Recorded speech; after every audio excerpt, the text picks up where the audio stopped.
Shivaparvathi last part support ചെയ്ത എല്ലാ കൂട്ടുകാർക്കും ഒരുപാട് നന്ദി. വീണ്ടും കഥ തുടരുന്നതാണ്. നിലത്തിരുന്ന് പൊട്ടിക്കരഞ്ഞുകൊണ്ട് ഗീത പറഞ്ഞു നിർത്തിയതും എല്ലാവരും ഞെട്ടി. മുത്തശ്ശി ദേഷ്യത്തോടെ നീതയുടെ അടുത്തേക്ക് പോയി അവരുടെ മുഖത്തേക്ക് ഒരു തല്ല് കൊടുത്തു. നീത, ഞാൻ എന്താണ് ഈ കേൾക്കുന്നത്?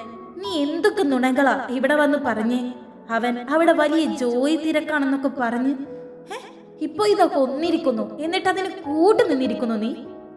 മുത്തശ്ശി ദേഷ്യത്തോടെ ചോദിച്ചു. മക്കൾക്ക് എല്ലാം കൊടുത്ത് വളർത്താൻ ശ്രമിക്കുമ്പോ നല്ലതും ചീഞ്ഞതും വേർതിരിക്കാൻ കൂടെ പഠിപ്പിക്കണം. എന്നിട്ട് നീയോ? പക്ഷെ നീയൊരു വാശിക്കാരിയും തന്നിഷ്ടക്കാരിയുമായിരുന്നു. മകളെയും അങ്ങനെ തന്നെ വളർത്തിയിരിക്കുന്നു.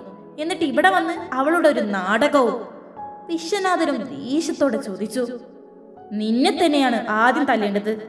ഇവളങ്ങനെ ആയിട്ടുണ്ടെങ്കിൽ നീയും അതിന്റെ വലിയൊരു കാരണക്കാരി തന്നെയാണ്. എന്നിട്ടും ഇവിടെ വന്ന് ഇവിടെ പ്രശ്നമുണ്ടാക്കാൻ നടക്കുന്നു. എങ്ങനെ സാധിക്കുന്നു നിനക്കിതെല്ലാം? ഭദ്രൻ ദേഷ്യത്തിൽ ചോദിച്ചു. ഭദ്രനും ഗൗരവത്തിലായിരുന്നു. സുമ എല്ലാം കേട്ട് ഞെട്ടിത്തരിച്ച് വേദനയോടെ നിൽക്കുമായിരുന്നു. ഏട്ടാ, ഞാൻ... നീത വേദനയോടെ നിന്നു. ഇനി ഒന്നും പറയാനില്ല, ഇവരെ കൊണ്ടുപോയിക്കോളൂ. അതും പറഞ്ഞ് മുത്തശ്ശി സങ്കടത്തോടെ അകത്തേക്ക് കയറിപ്പോയി. ആദിയും പാറുവും കേട്ടതൊന്നും വിശ്വസിക്കാനാവാതെ അമ്പരപ്പോടെ നിന്നു. പോലീസ് അവർക്ക് വിലങ്ങ് വെച്ചതും രണ്ടുപേരും വേദനയോടെ എല്ലാവരെയും നോക്കി. എല്ലാവരും ഞെട്ടലിൽ തന്നെയായിരുന്നു. അവരെ പോലീസ് കൊണ്ടുപോയതും എല്ലാവരും മുറിയിലേക്ക് തിരിച്ചു. ഓ, എന്തപ്പോ ഇവിടെ ഉണ്ടായേ? അതിനെ ഞെട്ടലോട് ചോദിച്ചു. ഹാവോ. പാറും ആകെ ഞെട്ടലിലായിരുന്നു. പരസ്പരം നോക്കിക്കൊണ്ട് അവർ പറഞ്ഞതും രണ്ടിന്റെയും കാറ്റ് പോയോ? ശിവൻ അത് ചോദിച്ചതും ആ ഗീത ഇത്ര ഭീകരിയാണെന്ന് ഞാൻ വിചാരിച്ചില്ല. പാറു ഞെട്ടലോടെ പറഞ്ഞു. മയക്കുമരുന്നിന് അഡിക്റ്റായ നമ്മൾ വിചാരിക്കുന്ന പോലെയൊന്നുമല്ല. അത് നല്ല പ്രശ്നമാണ്. അത് നിർത്താൻ സാധിക്കില്ലേ ശിവേട്ട? പാറു സംശയത്തോടെ ചോദിച്ചു. അല്ല, അങ്ങനെയാണെങ്കിൽ അവൾ ഇവിടെയും യൂസ് ചെയ്ത് കാണില്ലേ? ആതിരയും ഞെട്ടലോടെ ചോദിച്ചു. ആ, രാത്രിയായിരിക്കും യൂസ് ചെയ്യുന്നത്. ഓ, കാലം പോയൊരു പോക്ക്. സ്വന്തം അച്ഛനെ കൊല്ലുക എന്നൊക്കെ വെച്ചാ. ആതിര താടിക്ക് കൈവച്ചു. മയക്കുമരുന്ന് പോലെയുള്ള ലഹരി വസ്തുക്കൾ തലക്ക് പിടിക്കുന്നത് നല്ലതല്ലെന്ന് മനസ്സിലായില്ലേ ഇപ്പോ? മനസ്സിലായി. ഇതേ സമയം സുമ ആകെ വിഷമത്തോടെ ഇരിക്കുവായിരുന്നു മുറിയിൽ.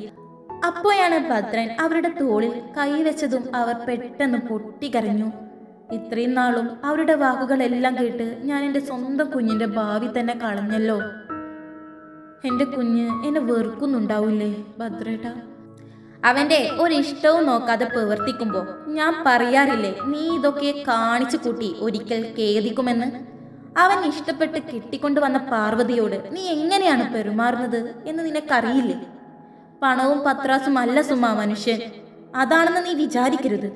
ആ കുഞ്ഞ് എന്ത് സ്നേഹമുള്ള മോളാണ്. ഇനിയെങ്കിലും എല്ലാം മനസ്സിലാക്കാൻ പഠിക്കണം നീ. നമുക്ക് ആകെ ഒരു മകനേ ഉള്ളൂ, അത് നീ മറക്കരുത്. അവന്റെ ഇഷ്ടങ്ങൾക്കും സ്നേഹത്തിനും നിൽക്കേണ്ടവരാണ്. ഇത്രയും കാലം അതിന് പറ്റിയിട്ടില്ല. ഇനിയെങ്കിലും നീ അത് ഓർക്കണം. ഭദ്രം പറയുന്നത് കേട്ടതും സുമ വേദനയോടെ എല്ലാം കേട്ട് നിന്നു.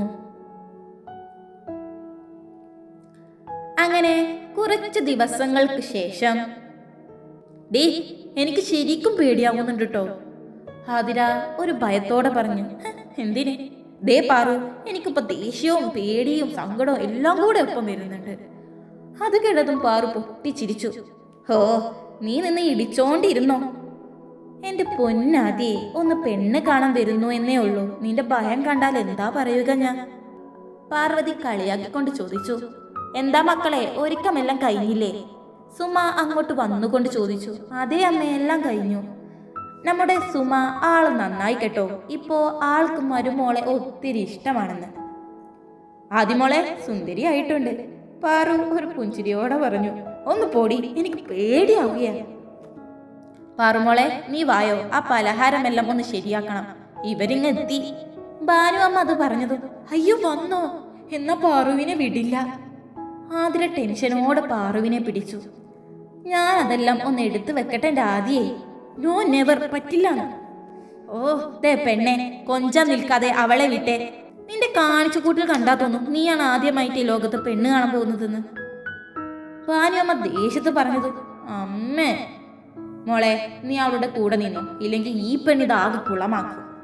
ഭാനുവമ്മ അതും പറഞ്ഞ് അവിടെ നിന്നും ഇറങ്ങിപ്പോയി. ചായക്കപ്പം പിടിച്ച് ആതിര പേടിയോടെ ആളിലേക്ക് നടന്നു. പാറു ശിവന്റെ അടുത്ത് പോയി നിന്നു. അവനും ഒരു പുഞ്ചിരിയോടെ അവളെ നോക്കി. ആതിര ഒരു മടിയോടെ വന്നവരെ നോക്കിയതും വന്നവരെ കണ്ടതും അത്രയും നേരം ഉണ്ടായിരുന്ന മടിയെല്ലാം മാറി.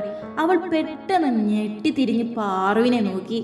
പാറു ഒരു പുഞ്ചിരിയോടെ അവളെ നോക്കി നിന്നു. മുമ്പിൽ പുഞ്ചിരിയോടെ ഇരിക്കുന്ന ആരവിന് നേരെ ഒരു ചായക്കപ്പ് നീട്ടി.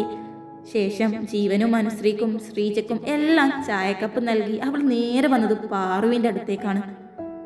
ഒരു വാക്ക്, ഒരേ ഒരു വാക്ക് നീ പറഞ്ഞിരുന്നെങ്കിൽ ഞാൻ ഇങ്ങനെയൊന്നും പേടിക്കില്ലായിരുന്നു, ആതിര സന്തോഷത്തോടെ പറഞ്ഞു. അങ്ങനെ പറഞ്ഞിരുന്നെങ്കിൽ ഇതൊക്കെ കാണാനുള്ള ഭാഗ്യം കിട്ടുമായിരുന്നോ? പാറുവും കളിയാക്കിക്കൊണ്ട് പറഞ്ഞു. കുട്ടികൾക്ക് എന്തെങ്കിലും സംസാരിക്കണമെങ്കിൽ സംസാരിച്ചോട്ടെ അല്ലേ? ഭദ്രൻ അത് പറഞ്ഞതും എന്ത് സംസാരിക്കാൻ, ഇത്രയും ദിവസം ആരും അറിയാതെ ഫോണിലൂടെ സംസാരിച്ചത് തന്നെ ധാരാളം. ആദി കളിയാക്കിക്കൊണ്ടത് പറഞ്ഞതും ആതിര ഒന്ന് ഇള്ളിച്ച് കാണിച്ചു. എന്താ അവളോട് ഒരു ഇളി? ഒരു പെണ്ണ് കാണൽ എന്നൊക്കെ പറഞ്ഞ എല്ലാം തുറന്നു പറയുമെന്ന് വിചാരിച്ചപ്പോ ഒന്നും പറഞ്ഞിട്ടേ ഇല്ല ഇതുവരെ. എല്ലാവരും അത് കേട്ട് പുഞ്ചിരിച്ചു. അപ്പോ ഇനി കല്യാണം ഞങ്ങൾ പറഞ്ഞില്ലേ, ആദിയുടെയും അയാനയുടെയും കല്യാണം 1 വർഷം കഴിഞ്ഞേ പറ്റൂ. അപ്പോ ഇവരുടെയും അവരുടെ കൂടെ ഉണ്ടാക്കണമെന്നാണ് നിങ്ങളുടെ ഒരു അഭിപ്രായം? വിശ്വനാഥൻ അത് പറഞ്ഞതും ഞങ്ങൾക്കും അങ്ങനെ തന്നെയാണ്. ഇവനിപ്പോ PG കഴിഞ്ഞിറങ്ങിയതേ ഉള്ളൂ. ജീവൻ അത് പറഞ്ഞതും എന്നാ അങ്ങനെ ആവട്ടെ അല്ലേ? എന്തായാലും 2 കൂട്ടുകാരുടെയും പൊരുത്തം നോക്കണം. പരസ്പരം നാത്തുമാരാകാനുള്ള ഭാഗ്യം കിട്ടിയിട്ടുണ്ട്. ശിവൻ ഒരു കളിയാക്കലോടെ പറഞ്ഞതും അതാണ് കൂട്ടുകാരെന്ന് പറഞ്ഞ അല്ലേ പാറുവേ? എന്നാ നിന്റെ ഈ കൂട്ടുകാരി പറഞ്ഞിട്ടില്ലെങ്കിൽ വേറെ ആരെങ്കിലും വന്ന് കെട്ടിക്കൊണ്ട് പോകുമായിരുന്നു നിന്നെ, ആദി ഗൗരവത്ത് പറഞ്ഞതും. അങ്ങനെ പരസ്പരം എല്ലാവരും ഒത്തിരി സംസാരിച്ച ശേഷം പാറുവും ശിവനും കൂടെ അവരുടെ മുറിയിലേക്ക് വന്നു. അപ്പോ നമ്മൾ പോകുമല്ലേ? ശിവനത് ചോദിച്ചതും എനിക്ക് സന്തോഷമുണ്ട്, സങ്കടവും എല്ലാം തോന്നുന്നുണ്ട്. പാറു, എനിക്ക് മനസ്സിലായി, കുറേ കാലത്തിന് ശേഷം എല്ലാവരും കൂടിയതിന്റെ സന്തോഷവും ഇപ്പോ എല്ലാവരെയും വിട്ടു പോകേണ്ട സങ്കടവും എല്ലാം അല്ലേ നിനക്ക്? അവളെ ചേർത്ത് പിടിച്ചുകൊണ്ട് ശിവൻ ചോദിച്ചു. പിന്നെ എൻ്റെ കെട്ടിയോന്റെ കൂടെ വരുന്ന സന്തോഷം ഒത്തിരി ഉണ്ടല്ലോ. അത് വേണമല്ലോ. അങ്ങനെ അവർ ഡ്രസ്സെല്ലാം പേക്ക് ചെയ്ത ബാഗുകളെല്ലാം എടുത്തിറങ്ങി. മക്കളെ, നിങ്ങൾ പോകുക തന്നെയാണോ? പാറുവിന്റെ തലയിലൊന്ന് തലോടിക്കൊണ്ട് സുമ ചോദിച്ചു. ഞങ്ങൾ ഇവരുടെ കല്യാണത്തിന് ഇങ്ങ് പറന്നെത്തില്ലേ അമ്മേ? ശിവൻ അത് പറഞ്ഞതും ഇല്ലെങ്കിലേ ഞാൻ അങ്ങോട്ട് വരും, ആതിര ഒരു പുഞ്ചിരിയോടെ പറഞ്ഞതും എന്നാ അങ്ങനെ ആവട്ടെ, പാറുവും തിരിച്ചു പറഞ്ഞു. നന്നായി വരും എൻ്റെ മോള്, ശ്രീജ അവളുടെ അരികിലായി വന്നുകൊണ്ട് പറഞ്ഞു. പോയി വാ അളിയ, ശിവന്റെ തോളിൽ ഒന്ന് തട്ടിക്കൊണ്ട് ജീവൻ പറഞ്ഞു. മക്കളെ ശ്രദ്ധിച്ചു പോകണം, മുത്തശ്ശി വാത്സല്യത്തോടെ പറഞ്ഞു. എന്നാ ഇറങ്ങിക്കോ, ഫ്ലൈറ്റ് വേഗണ്ട. അങ്ങനെ എല്ലാവരോടും യാത്ര പറഞ്ഞ് അവർ ഇറങ്ങി അവരുടേതായ ആ ജീവിതത്തിലേക്ക്. ശിവേട്ട അവനോട് ചേർന്ന് നിന്ന് ആ രാത്രിയിൽ പഞ്ചാബിന്റെ ഭംഗി കാണുമ്പോൾ അവൾ വിളിച്ചു. എന്താണ് ഭാര്യേ? ഇങ്ങനെ ചേർന്ന് നിൽക്കുമ്പോൾ ഈ ലോകം ശിവേട്ടനിൽ ഒതുങ്ങുന്ന പോലെ ഒരിക്കലും അവസാനിക്കരുത് എന്ന് തോന്നും.